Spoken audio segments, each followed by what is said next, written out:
नमस्कार दोस्तों, आपका स्वागत है। आज की हमारी कहानी है एक माँ का शोध। एक माँ, एक शहीद अफसर की पत्नी, जिसने पति के जाने के बाद भी खुद को टूटने नहीं दिया। वे रोज़ सुबह बेटी की मुस्कान के साथ जीती और रात को उसकी पढ़ाई के लिए दीपक जलाती।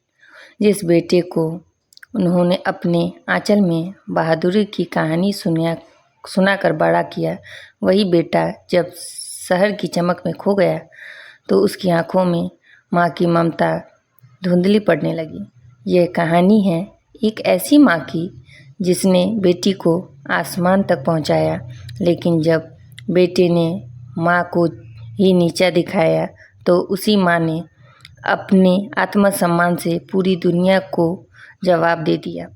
सीमा जी 60 वर्षीय, सौम्य, सुंदर सूती साड़ी और माथे पर छोटी सी बिंदी, एक भावशाली व्यक्ति वाली महिला, चेहरे पर गहरी शांति, जैसे जीवन के सारे तूफान पार कर अब ठहराव कर लिया हो।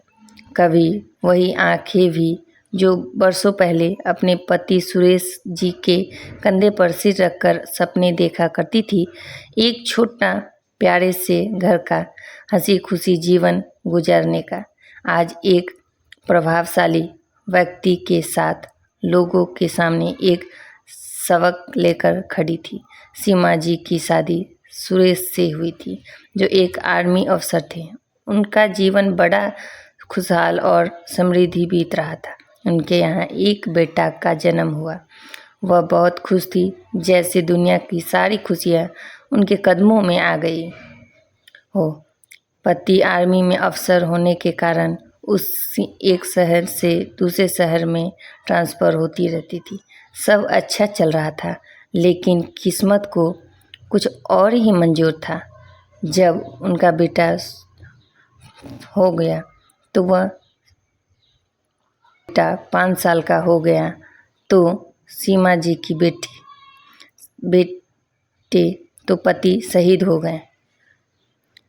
एक दिन नक्सलवादी से मुठभेड़ में उनकी जान चली गई। सीमा जी का जीवन जैसे बिल्कुल बिखर गया। उसे आपस में ससुराल आना पड़ा। ससुराल में सीमा जी का सास ससुर के अलावा उनके बड़े जेठ जेठानी भी थे, लेकिन उन्हें वहाँ वह सम्मान और इज्जत नहीं मिली, बल्कि परिवार के लोग उन्हें ही अपने बेटी की मौत का दोषी ठहराने लगे।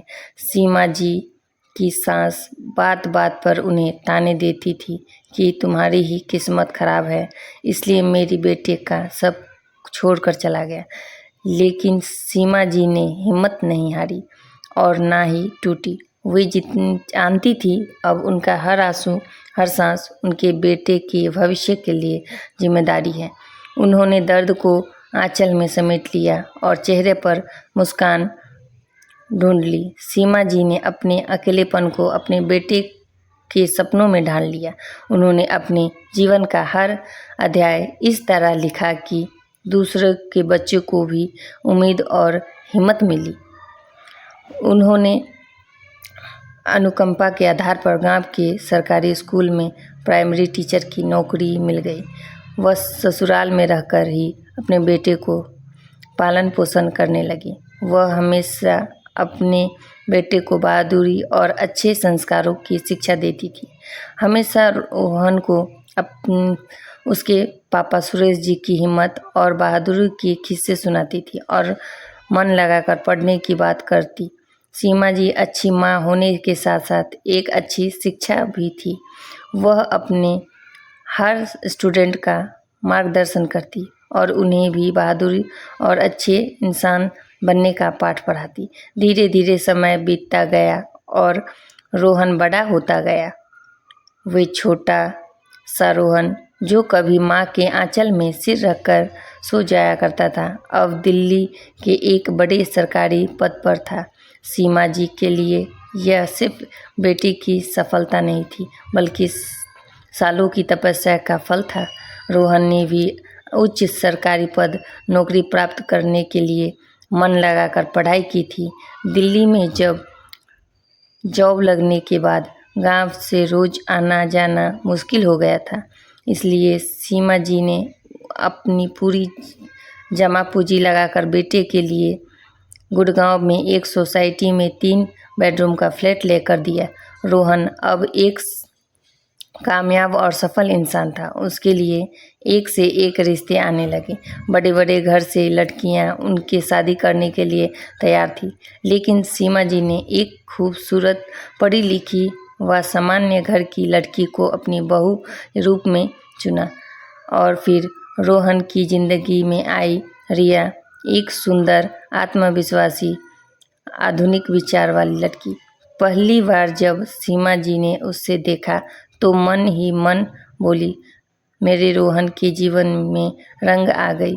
शादी धूमधाम से हुई। मेहमानों के बीच सीमा जी की आंखों में सिर्फ एक बात थी, अब मेरा बेटा अकेला नहीं है। शुरुआती महीने हंसी खुशी से बीते। रिया के पास टाइम था, आत्मविश्वास था और बात करने का अंदाज ऐसा कि सब उसे पसंद करते। सीमा जी को भी बहुत शुरू में अपनी बेटी जैसी लगी। वे उसे रसोई भी सिखाती, कहती, बेटा घर का संभालना आसान नहीं, पर प्यार से सब कुछ हो जाता है। रिया मुस्कुरा देती, जी मम्मी, पर अब तो सब कुछ रेडीमेड है, ज़माना बदल गया है। शादी के बाद कुछ समय बाद तक सब ठीक चला, लेकिन धीरे धीरे रिया ने अपना रंग दिखाना शुरू कर दिया। उसके शौक बढ़ते जा रहे थे। धीरे धीरे रिया की वास्तविकता स्वभाव बढ़ने लगा। उन्हें त्योहारों से ज़्यादा पार्टी की चमक भाने लगी।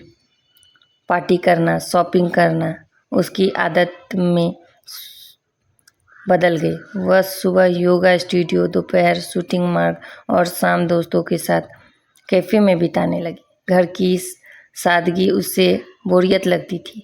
रोहन अपनी नौकरी में बिजी रहता और रिया अपने दोस्तों के साथ घूमने में, लेकिन रोहन फिर भी धीरे धीरे अपनी गृहस्थी में खींच रहा था। अब तो रिया ने रोहन को अपनी माँ के खिलाफ भटकाना भी शुरू कर दिया था। उससे लग रहा था कि सीमा जी पास बहुत पैसे हैं, तो उन्होंने अपने बेटी की मदद करनी चाहिए। कहते हैं संगत का असर होता है। धीरे रोहन का रवैया अपनी माँ के प्रति बदलने लगा। सीमा जी ने जिसे इतनी दुख और पीड़ा से अपने बेटे को पढ़ाया, लिखाया और कामयाब किया, वही विधवा होकर भी अपने बेटे को सारे सुख दिए। वे अब हालात हो गए थे कि रोहन और रिया उनकी माँ की फूटी आंख नहीं सुहाती। जब भी रोहन और रिया गांव जाते तो माँ के सामने कोई ना कोई डिमांड रखते।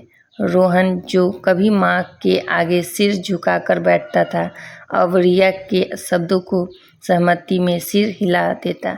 सीमा जी समझती थी कि पीढ़ियाँ बदलती है, पर उन्हें ये नहीं पता था कि रिश्ते का आदर भी बदलता है। सादगी अब पुरानी बातें की तरह नज़रअंदाज होने लगी थी। जहाँ पहले माँ बेटी की बातचीत में अपनापन था, अब वहीं चुप्पी और दूरी का एहसास होने लगा।